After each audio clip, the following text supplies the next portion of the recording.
नमस्ते। आज हम एक ऐसी जबरदस्त कहानी का विश्लेषण करने वाले हैं जो सीधे आपके दिल को छू जाएगी। ये कहानी है विक्रम नाम के एक मूर्तिकार की। हम देखेंगे कि कैसे अपने अंदर बैठे डर और मानसिक उलझनों को हराकर ही कोई इंसान अपने हुनर में सच्ची महारत हासिल कर सकता है। तो चलिए बिना किसी देरी के इस शानदार सफर पर निकलते हैं। अब सबसे बड़ा सवाल यहाँ ये उठता है कि असली कौशल यानी सच्चा टैलेंट आखिर बसता कहाँ है? क्या ये सिर्फ आपके हाथों का जादू है, या लगातार प्रैक्टिस का नतीजा है, या फिर इसके पीछे कोई और ही कहानी है? दरअसल यही इस पूरी कहानी का सबसे बड़ा रहस्य है। ये सोचने पर मजबूर कर देता है कि एक महान कलाकार की असली ताकत आखिर आती कहाँ से है। हमारी इस कहानी का पहला हिस्सा है एक असंभव चुनौती। देखिए, सारी बात शुरू होती है महल के एक गुप्त तहखाने से, जहां अचानक एक बेहद प्राचीन और टूटी हुई मूर्ति मिलती है। और तभी राजा का एक बहुत ही सख्त फरमान आता है कि जो कोई भी इस मूर्ति को रातों रात, हाँ आपने सही सुना, सिर्फ एक रात के समय में ठीक कर देगा, उसे एक बहुत बड़ा इनाम मिलेगा। और वो इनाम कोई छोटा मोटा नहीं था। इनाम था राजशिल्पी बनने का खिताब। उस दौर में किसी भी कलाकार के लिए इससे बड़ा सम्मान हो ही नहीं सकता था। ये एक ऐसा बाहरी इनाम था जो किसी की भी जिंदगी रातों रात बदल सकता था।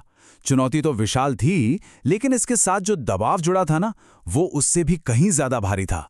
लेकिन यहां ना एक बहुत गहरा द्वंद्व चल रहा था। एक तरफ तो राजा का सख्त आदेश है, सिर्फ एक रात का असंभव समय, यह हो गया बाहरी दबाव। पर दूसरी तरफ विक्रम के दिल में एक बहुत बड़ा रहस्य छिपा था। ये कोई आम मूर्ति नहीं थी, ये उसके अपने दिवंगत गुरु की आखिरी और अधूरी रचना थी। तो विक्रम के लिए यह सिर्फ राजा को खुश करने का मौका नहीं था, बल्कि अपने गुरु को सच्ची श्रद्धांजलि देने का एक बेहद भारी जज्बाती दबाव था। वक्त रेत की तरह फिसल रहा था और भावनाएं उफान पर थीं। अब बढ़ते हैं अगले पड़ाव की ओर, 3 कठिन बाधाएं। क्योंकि देखिए, इतनी बड़ी मंजिल तक पहुंचने का रास्ता कभी आसान तो हो नहीं सकता। विक्रम के इस पवित्र काम में ऐसी ऐसी रुकावटें आईं जो किसी का भी मनोबल पूरी तरह तोड़ सकती थीं। चलिए देखते हैं ये 3 पहाड़ जैसी रुकावटें आखिर थीं क्या। पहली बाधा, मूर्ति को ठीक करने के लिए जो खास पत्थर चाहिए था वो बहुत दुर्लभ था और एक ऐसे रेगिस्तानी इलाके में मिलता था जहां जाना सख्त मना था। दूसरी बाधा, काम के दौरान बार बार गूंजने वाली भयानक चीखें, उस रात की वो डरावनी यादें। और तीसरी सबसे बड़ी बाधा, एक जलने वाले प्रतिद्वंद्वी ने उसकी छेनी और हथौड़ा ही चुरा लिया। मतलब वक्त पहले ही नहीं था और अब औजार भी नहीं बचे। ऐसा लग रहा था जैसे सारी परिस्थितियां एक साथ विक्रम के खिलाफ खड़ी हो गई हों। देखिए, दुर्लभ पत्थर ढूंढना या औजार चोरी हो जाना, ये सब तो बाहरी चीजें हैं, इंसान इनसे फिर भी लड़ सकता है। लेकिन मानसिक संघर्ष का जो बोझ होता है ना, वो सबसे भारी होता है। विक्रम के दिमाग में गूंजने वाली वो चीखें कोई बाहरी शोर नहीं, बल्कि उसके अतीत का एक गहरा मानसिक आघात या ट्रॉमा था। ये अंदर की लड़ाई किसी भी बाहरी रुकावट से कहीं ज्यादा खतरनाक थी, जो बार बार उसका ध्यान भटका रही थी और उसे अंदर से तोड़ रही थी।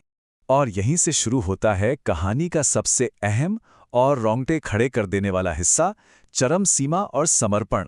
दीपक की मध्यम और कांपती हुई रोशनी में विक्रम बिल्कुल अकेला खड़ा था। उसके सारे औजार छिन चुके थे, समय तेजी से खत्म हो रहा था और अब ऐसा लग रहा था कि हार एकदम तय है। लेकिन क्या एक सच्चा कलाकार इतनी आसानी से हार मान लेता है? बिल्कुल नहीं। विक्रम को यह एहसास हो गया था कि अब बाहरी औजारों का सहारा नहीं लिया जा सकता, उसे अपना डर पीछे छोड़ना ही होगा।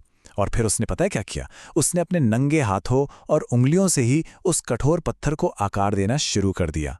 उंगलियां लहूलुहान हो गई, खून बहने लगा, दर्द की इंतहा हो गई, पर वो रुका नहीं।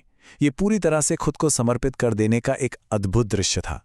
अगर हम इस पल को थोड़ा ध्यान से समझें तो ये दिखाता है कि असली बदलाव आखिर आता कैसे है। एक तरफ देखिए उसकी बाहरी हालत, कोई औजार नहीं, खून से सने हाथ। किसी को भी लगेगा कि यह एक बहुत बड़ी कमजोरी है। लेकिन दूसरी तरफ उसकी आंतरिक स्थिति बिल्कुल अलग थी। उसने अपने डर को पूरी तरह त्याग दिया था और उसी कमजोरी को सबसे बड़ी ताकत और शुद्ध लगन में बदल दिया था। शारीरिक लाचारी से मानसिक मजबूती तक का यह सफर सच में कमाल का था। अब हम अपने इस विश्लेषण के आखिरी और सबसे खूबसूरत पड़ाव पर आते हैं, सफलता का असली संदेश। अगली सुबह जब उस मूर्ति के ऊपर से पर्दा हटाया गया तो वहां का नजारा देखने लायक था। मूर्ति की आंखों में एक ऐसी करुणा, एक ऐसा जीवित भाव था ना, जिसे देखकर खुद राजा भी पूरी तरह से निश्शब्द रह गए। उस कला के सामने हर शब्द छोटा पड़ गया था।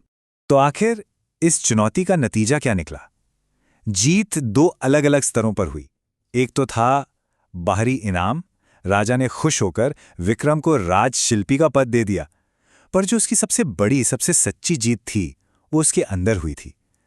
अब उसे अपनी ही परछाई से, अपने ही अतीत के डर से कोई खौफ नहीं था। बाहर की दुनिया जीतने से पहले उसने अपने अंदर के उस ट्रॉमा को हरा दिया था। और यही है इस पूरी कहानी का सबसे बड़ा और सबसे गहरा सबक। असली कौशल हाथों में नहीं, मन की शुद्धि में होता है। एक बेहतरीन कलाकृति सिर्फ छेनी और हथौड़े से नहीं बनती। जब तक आपके मन से डर, संकोच और आघात पूरी तरह साफ नहीं होते, तब तक सच्चा हुनर कभी बाहर नहीं आ सकता। विक्रम की वो अद्भुत कला उसके शुद्ध, शांत और निडर मन से ही उपजी थी। खैर, आज की इस चर्चा को खत्म करने से पहले मैं चाहता हूं कि हम सब एक बेहद अहम सवाल पर गौर करें। हम सबके भीतर ना कोई ऐसी आंतरिक परछाई या अनजाना डर छिपा होता है जो हमारी असली क्षमता को बाहर आने से रोकता है। तो सोचिए, वो डर क्या है?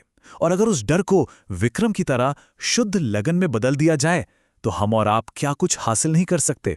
इस पर जरूर विचार कीजिएगा। इस दिलचस्प विश्लेषण का हिस्सा बनने के लिए आपका बहुत बहुत धन्यवाद।